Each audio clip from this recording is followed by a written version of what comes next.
Welcome here in Romania. Thank you. We are in this very beautiful place at King Charles House in Viscri, also in Sonora Musicland, a wonderful festival. It's much more than a festival. Yes. It's a way of life, a good life, a wonderful life with music, musicians and public. Yes. How do you feel here? Wonderful. Now I've been here for 10 days, 12 days, and it's one of my first times in Romania, and in fact, first time in Transylvania. And so for me, it's a wonderful discovery. I didn't know what to expect. I knew Razvan, the artistic director, and I knew he's a great guy, great musician, so I was happy to accept his invitation.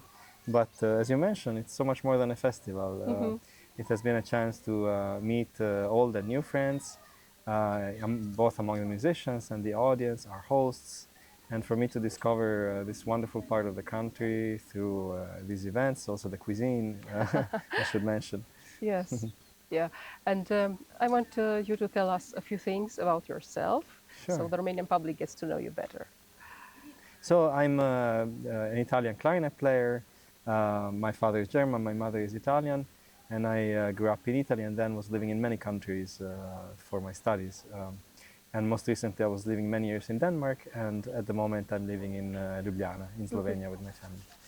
And this is what I do. Half of what I do is to travel around for concerts, and the other half is spent with patients because I'm also a psychoanalyst and psychotherapist, so I have this double life. Yeah, it's wonderful. But do you practice therapy through music? No, actually not. When I'm a musician, I'm really a musician, and I'm as a therapist, I'm a psychoanalyst. So Yeah. I only deal with the words of the patient. Yeah. And, Because there are some musicians that are doing this, Yes. music therapy, yes. and it's very necessary. I've noticed also here in Romania, of course, for the younger generation, young musicians that Yes. have many fears when Yes. going on stage. Absolutely. I work also with patients that are musicians or artists, and it's been very interesting work to see how we can deal with their anxiety, for example, or issues with being on the scene, you know. Yeah, So I work with musicians, but not through music. yeah, yeah. But what's the most common anxiety on stage for musicians? I think very often this idea of how will I perform, you know, how will I manage to fulfill my meaning on the stage, to give happiness to the people through music, or to somehow fulfill the image that the musician has of himself or herself on the stage. So this can create a lot of anxiety, also physical symptoms, sometimes tremblings or inability to use even a part of the body can occur, which is purely psychological. Doesn't Yes, have, yes, as you yeah. said, yes. Because Yes. my next question was, why do you think that this happens? Yeah. They don't trust their own talents, maybe? With each person, it's incredible. With Yeah. each person, you discover a new universe, and because they each have their own story. So it's very difficult to speak in generalities. And the wonderful thing is to work with each person and to discover their story. Very much like as I do as a musician. Yeah. When we learn a new piece, we have a score, we have a text, and we are learning from this text as if it was the first piece that we play, in a sense. Yeah. So.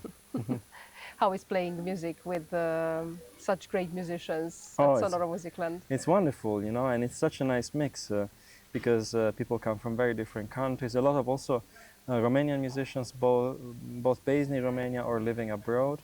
And I hadn't worked with so many Romanian musicians, and Romania is such a rich musical culture, so it was very nice to meet them. Made a lot of new friendships. Yes, you know, I often work with wonderful musicians, but a lot is made by the context. And as you mentioned, this is a special place. And the possibility, for instance, of living the life in the villages here is very special. It feels, we're working very hard. We're rehearsing and presenting Yes. concerts, But in a way, it's also a pleasure, and it feels like we're almost having a holiday because of the surroundings. So at the end of the day, it's very strange. We're very tired, but it has felt like a day out in the country somehow. Yeah. How important is musical in our lives?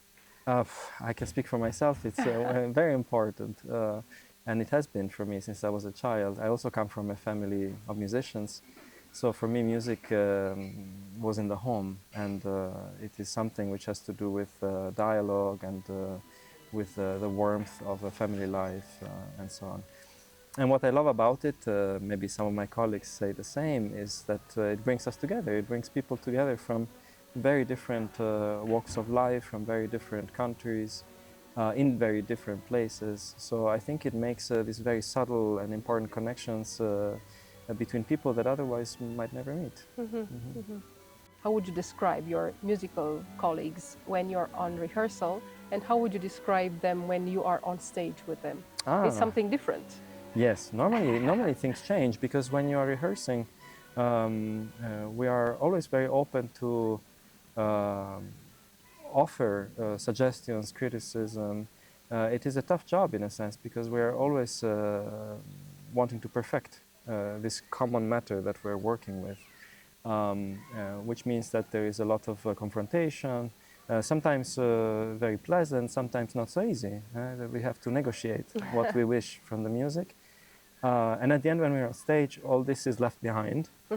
And what you feel is the warmth of the audience, hopefully the meaning and the beauty of the piece that we're playing. And generally speaking, there is a moment of a strong alliance on the stage. Everybody rallies around the piece of music, as it happened today, for example, around this Weber quintet, and suddenly we get a special energy, which can only come from the performance. And whatever was chosen for the rehearsal, whatever was decided in rehearsal, it might or might not happen. This is not so important anymore. It has its own life now. Do you prepare before getting on stage? You prepare somehow in a special way, or not? Just very basic things. I remember to go to the toilet. It's very important because you want to be comfortable on stage. So I don't have any particular rituals. But I just want to go on stage and be focused. So I want to feel good with my body. I don't want to be thirsty or hungry. And then I can focus on the music. That's it. And I shouldn't forget my glasses now at my age. So that's it. How would you describe the word listen from the musical point of view?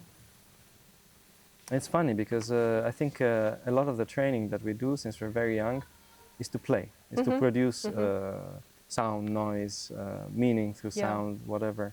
But in fact, the better a musician one gets and the less one plays them, the more one listens, I find. And this is certainly true in chamber music, when we work as we're doing here at the festival without a conductor in small groups.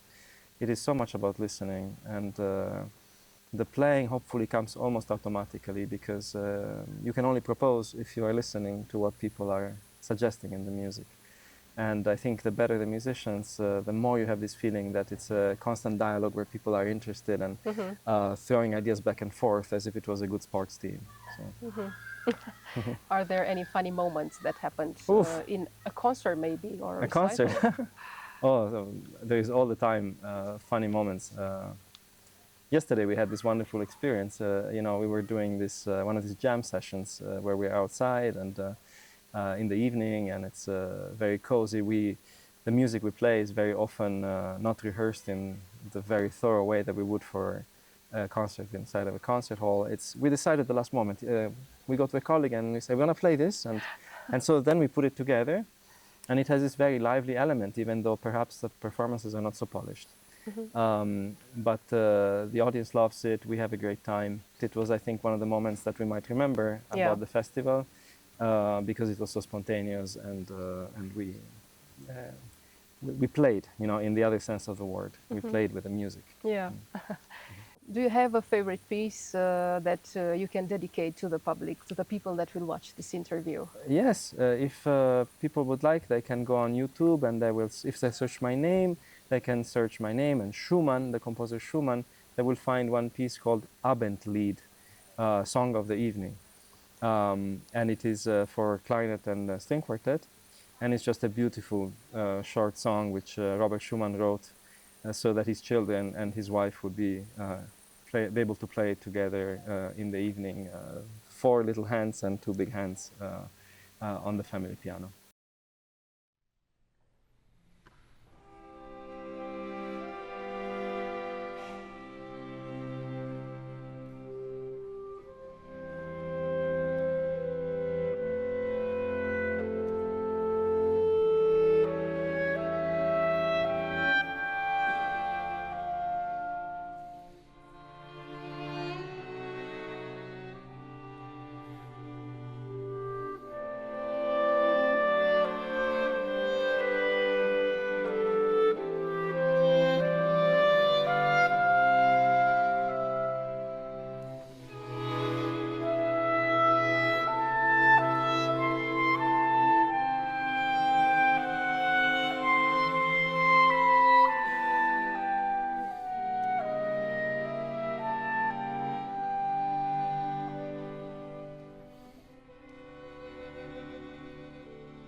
How important is silence in music? As a musician, it's incredibly important, silence, both in the music but also outside in my daily life, because we work so much with sound. We're all the time listening, and we become tired sometimes of all this input, which for us has meaning. It is not just noise, it engages us. So I feel that very often I seek silence just so I can come back to the music and receive some meaning from it again. And in music itself, it is absolutely important. I just read a quote yesterday. Unfortunately, I forgot the author, but it is a wonderful quote. It says, music is only there to frame the silence. And it was Arvo Pärt, Pärt, this composer. And I think there is a certain truth to that. And the last moment after the last note sounds in a piece, it can be the most special moment, these few seconds of silence before the applause, after a slow movement, or I think people very often feel there is something which has been suspended here in the meaning, which we must receive. It's a gift. Yeah, because usually, as you said about the public, they sit in the hall, and during some the silent movements, perhaps from the first part and the second part, there is that moment of silence when you prepare for the second part of that piece. But the public thinks that's a break. That's not a silence, it's a break. They can cough, they can check the phones, but it's very important for them to understand that that moment, it's a magical one. Yes. Yeah. You also feel it in jazz, you know. I think in jazz it is used and normal that people even clap while the music is being played, after solos and so on, and the music is still being played. But for instance, in a beautiful jazz slow song, very often you will hear also this silence in the club. You know, there will be no glasses clinking, or so. I think there is something special about not every piece, but certain pieces which finish in a very poetic way, where there is more meaning in that silence than perhaps in the music itself. Yeah. Did you ever feel that the instrument controls you, or you control the instrument? Oh, it's a very good question. It's a give and take, I think, like in a marriage, I suppose. So in some moments you feel, okay, the instrument wants to go a certain direction. Let's try it. Let's let it go there, and we will find maybe something out, you know, which doesn't depend from me. And in other moments, the instrument would naturally do something which doesn't fit with the composer's wishes or with my idea of the piece. And then I have to do my best to use all kind of tricks to allow the instrument to find another way, you know. And this comes, I think, with experience and with a strong wish in what it is that the music should portray.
And because we are on in this AI era Yes. with artificial intelligence around us, I've asked ChatGPT if he would have an interview with Oh. you.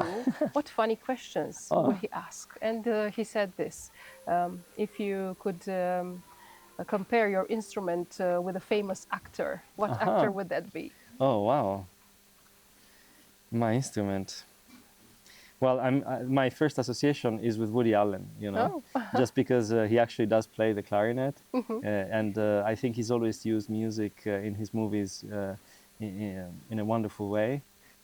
He has this love of jazz and Dixieland and Gershwin, of American music, and the clarinet very often appears in his films. And he has lots of nice neurotic psychoanalyst jokes, I think. So it also fits with my with my other passion. Have you ever been upset on your instrument? Oh, very much so. Maybe not for some years now. I have a good relationship with my instrument, but I remember as a student, you know, in my late teens, early 20s, working so hard to get something out of this instrument sometime. And it's, you know, the progress is not always linear. You have moments where things do not get better or they even get worse. And having the distinct feeling that I will throw these instruments against the wall and that will be the end of it. Oh my! Luckily, it never occurred, Yeah. you know, and the progress always showed up at some point before it went to this place. And I'm happy for that. I think the instrument would not have deserved it. If you would have to describe during playing a dish, a special dish, what dish would that be? Ooh, this depends so much on the piece I'm playing. I try to really make the clarinet into a different dish for every composer, every piece of a composer. And I think the clarinet is a special instrument because it can do that. That's why it can appear, you know, in traditional music, in klezmer, in the music of Romania, of Hungary. You have in jazz, but you also have in Mozart, in Schumann, and in very contemporary music. And in each of these situations, the clarinet has a different voice. I could not select, you know, but I think it can do very wonderful dark chocolate. I think the clarinet can do this. In the low register, in the lower register of the instrument, it can make a beautiful, lush legato, very dense. So today I will go with dark chocolate, let's say. If you could argue with a composer that lived 300 years ago, what composer would that to be? argue with them? Yes. To argue, wow. What a good question. I never thought of arguing. I've always thought of meeting some of them, you know, but to meeting them to argue, this is different. I would have to say perhaps a composer now that comes to mind with which I would have the most issues would be Max Reger, you know, a German composer across the two centuries, 19th and 20th. And he wrote a lot of music for clarinet, sonatas, a quintet. And I know some people really love this composer. I have a lot of difficulties with him because his way to use the harmony is all the time moving on, all the time modulating. And I don't understand what the story is, where the narrative goes, because it moves so quickly, and I don't understand where is home for the music. And so perhaps I would have a conversation with him, and maybe he would convince me, and I would love his music. And this would be great because I would have suddenly 3 sonatas in my repertoire and a quintet. So Max Reger, let's say. And the last question is, when you look in the mirror, what do you see? Oh, what do I see? Now I see less and less a musician, less and less a psychoanalyst, less and less a father, a son. It is a kind of more flexible tabula rasa, no? With which I can do something. But I think it took me many years to enjoy this kind of emptiness, where each day I decide in a different way what I am, what kind of combination of ingredients I will make for the day. And I think this is very freeing, and it's also why I enjoy having 2 different careers. That it's not only I am a musician, it is not only I'm a therapist, but there is still something to discover, maybe, I hope, that I haven't done yet, that I haven't felt yet. And I think music helps for this, and my patient helped for this, to always learn something new, keep my experience of the world a little bit more open than it was. Thank you so much. Thank you.